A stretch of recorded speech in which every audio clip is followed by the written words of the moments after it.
ഞാൻ എന്നാണ് ലാലിനെ ആദ്യം സിനിമയിലേക്ക് അഭിനയിക്കാൻ വേണ്ടി ക്ഷണിച്ചതെന്ന് ഓർമ്മയുണ്ടോ?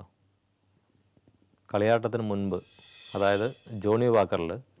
പിന്നീട് കമൽ ഗോവർ ചെയ്ത കഥാപാത്രം ചെയ്യാൻ വേണ്ടിയാണ് ലാലിനെ ഞാൻ ആദ്യം ക്ഷണിക്കുന്നത്. അന്ന് ലാലെന്നെ ഓടിച്ചു വിട്ടു. എനിക്ക് സംവിധാനം തന്നെ ചെയ്യാൻ സമയമില്ല.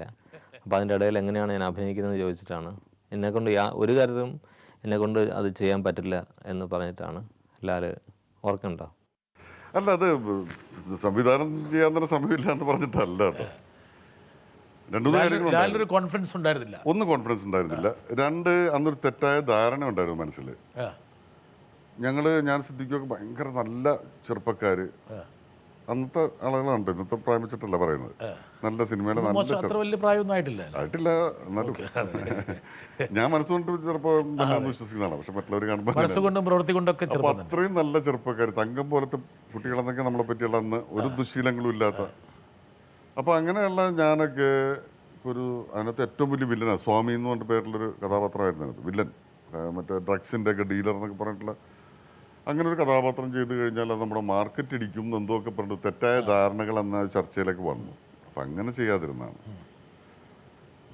പേടി ഉണ്ടായിരുന്നു ഓഫ് കോഴ്സ്. പക്ഷെ അതായിരുന്നു അന്ന് ചെയ്യാതിരിക്കാൻ ഒരു കാരണം. പക്ഷെ വില്ലൻ വേഷങ്ങൾ ലാലിന് നന്നായിട്ട് ഇണങ്ങി. ഒരുപാട് വേഷങ്ങൾ അങ്ങനെ വന്നുകൊണ്ടിരുന്നു. കുറച്ച് അല്ലേ അധികം ഞാൻ ചെയ്തിരിക്കുന്നത് തെലുങ്ക്, തമിഴ്, കന്നഡ. അതെ, തമിഴിലേക്കും പോയി. തമിഴ്, തെലുങ്കിലൊക്കെ ഒരുപാട് തമിഴിലെ തെലുങ്കിൽ ഇപ്പൊ ആസ്ഥാന വില്ലനായിട്ട് ലാൽ ഇപ്പില്ല ഞാൻ നിർത്തി.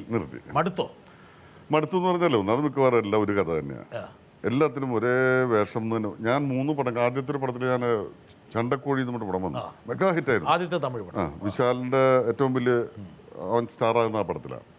ആ പടത്തിൽ എൻ്റെ ക്യാരക്ടറിന്റെ പേര് കാശി എന്നായിരുന്നു. അതിനുശേഷം ഞാൻ അടുപ്പിച്ചത് 2 പടത്തിൽ, ഒന്നിന്റെ പേര് വാശി, ഒന്ന് മാശി. കോസ്റ്റ്യൂം അത് തന്നെ, ഹെയർ സ്റ്റൈൽ അവർക്ക് അത് തന്നെ വേണം. എൻ്റെ കൂടെ ഒരു 10-25 പേര് അരിവാൾ ചുറ്റിയല്ല അരിവാളുമായിട്ട് വരിക, പോയി വെട്ടുക, അങ്ങനെ ഒരേ രീതിയിൽ. അപ്പം ഞാൻ പിന്നെ അത് അവിടെ കുറച്ചാൾ നിർത്തി. 3 പടം ചെയ്തു ഒരേപോലെ തന്നെ. പിന്നെ അത് തന്നെ നിർത്തി. പിന്നെ അതിൻ്റെ കുറച്ച് മാറ്റമുള്ള പടങ്ങൾ, ദീപാവലി, അങ്ങനെ കുറെ പടങ്ങളിലൊക്കെ പിന്നെ ഒന്ന് മാറ്റി ചെയ്ത് വില്ലനൊക്കെ മാറ്റി. അപ്പോൾ തെലുങ്കിൽ തുടങ്ങി. തെലുങ്കിലപ്പോൾ ചണ്ടക്കോഴി കയറി അവിടെ ഹിറ്റായിട്ട്, അത് ഭയങ്കര ഹിറ്റായിരുന്നു അവിടെ ഡബ് ചെയ്ത് ഇറക്കിയിട്ട്. പിന്നെ തെലുങ്കിൽ കുറേ പടങ്ങൾ ചെയ്തു. പിന്നെ മിക്കവാറും പടത്തിൽ ഫൈറ്റ് എന്ന് പറഞ്ഞാൽ അവിടുത്തെ ഫൈറ്റ് ഇവിടെ പോലെ അല്ല. ഒരു റോപ്പിൽ കിടന്നിട്ടാണ് അധികം പരിപാടികൾ. ഇടിച്ചാൽ ഇങ്ങനെ ഇറങ്ങിപ്പോവുക. ചുരുക്കി പറഞ്ഞാൽ എയർപോർട്ടിൽ നിന്ന് കമ്പി കെട്ടി വലിച്ചിട്ട് പോകുന്ന പോലെ നമ്മൾ കൊണ്ടുപോകുന്നത്. ഹൈദരാബാദൊക്കെ ചെന്ന് ഇറങ്ങിക്കഴിഞ്ഞാൽ ഇടി തുടങ്ങുക. അപ്പോൾ ആ ഒരു അവസ്ഥ വന്നപ്പോൾ കുറച്ച് കഴിഞ്ഞപ്പോൾ എനിക്ക് ചെറിയ ബാക്ക് പെയിനൊക്കെ തുടങ്ങി. അപ്പോൾ അതൊക്കെ വന്നപ്പോൾ പണി വേണ്ടാന്ന് തീരുമാനിച്ചു. മാത്രമല്ല അന്ന് എനിക്ക് മലയാളത്തിൽ കിട്ടുന്നതിനേക്കാൾ റെമ്യൂണറേഷൻ ഒരു 3 ഇരട്ടി അവിടെ കിട്ടുമായിരുന്നു.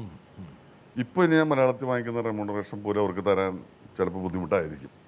ഇപ്പം പറ്റുന്നില്ല, അവർക്ക് പറ്റാൻ ചാൻസ് ഇല്ല. ലാൽ മലയാളത്തിൽ സ്വീകാര്യനായി മാറി. കുഴപ്പമില്ല, കുഴപ്പമില്ല, വളരെ നല്ല കച്ചവടമുണ്ട്.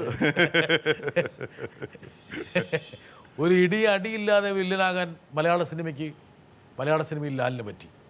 എന്നുവെച്ചാൽ ലാലിന്റെ രൂപം, ഞാനിപ്പോ മോന്റെ പടത്തില് ഹണിബീല് വില്ലനാണ് ശരിക്കും, നെഗറ്റീവ് ക്യാരക്ടറാണ്. ലാലിന്റെ ഏറ്റവും പ്രധാനപ്പെട്ട ആയുധം എന്താ പറയുക? ലാലിന്റെ ശബ്ദമാണ്. എൻ്റെ കുഴപ്പം എൻ്റെ ഒരു കുഴപ്പം അത് തന്നെയാണ്. ഈ ശബ്ദം മോഡുലേറ്റ് ചെയ്യാനൊക്കെ ബുദ്ധിമുട്ടുള്ള ഒരു ശബ്ദമാണ്. ഭയങ്കര ഹെവിയാണ്. അത് ഒന്ന് മാറ്റി പറയാനൊക്കെ വലിയ മെനക്കേടാ.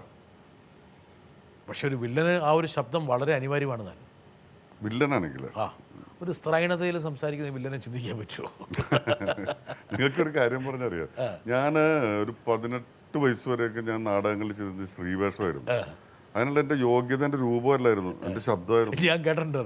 നല്ല പെണ്ണിന്റെ ശബ്ദമായിരുന്നു എനിക്ക്. ആ ലാൽ എങ്ങനെ ഈ ലാലായി എന്നുള്ളതാണ് ആൾക്കാരെ മാറ്റം ഉണ്ടായി. അപ്പം പറഞ്ഞോ, ഇവൻ നോക്കിക്കോളൂ വില്ലനാകുമെന്ന് പറഞ്ഞിട്ടുണ്ടോ?